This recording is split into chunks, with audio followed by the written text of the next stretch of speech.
میرونه پرېوتل تیاره شوه لاړه او چا راته غلي غوندې وویل چې واده شوه لاړه محمد رحمن الله بار کمبار نه راغلي یو څنګه اوبه سهارله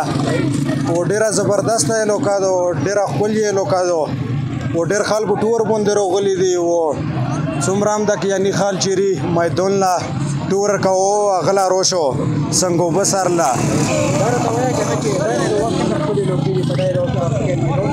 میدون کې خو بس لوکې ډېرې دي میدون خو ټول هم ښکلی رایي خو لکه اوس خوست کې دا څنګه اوبه سهارن داسې باره بوټان یې لوکا نو ټول میدون هم ښکلی دی بس پرې نشته داسې لوکا چې ښه نه وي بله خبره ده خلکو له څه پیغام دی چې موټرسایکل ډېرې تېزې چلوي خلکو له دا پیغام ده چې ډرایوینګ د لږ په کارور کوي ځکه چې په تېر اختر کې هم داسې شوي وو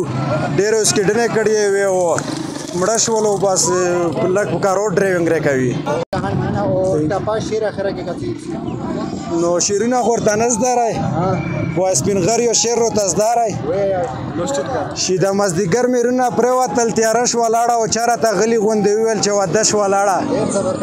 خو چې په داسې حال کې به څوک څرنګې ژوندی پوتې شي چې یو ارمان یې وي په زړه و نیماکای پوتې شي خو چې دا بېلتانه غشي د مینې په ملان کې ښه وي او کني زما غوندې سړی خو ستا په څانګ کې ښه وي خو چې ما ته دې څوک نه وایي رحمانه چې ته ځان بدل کوه د ځینې خلک لږه ستوري په یو رنګ کې ښه وي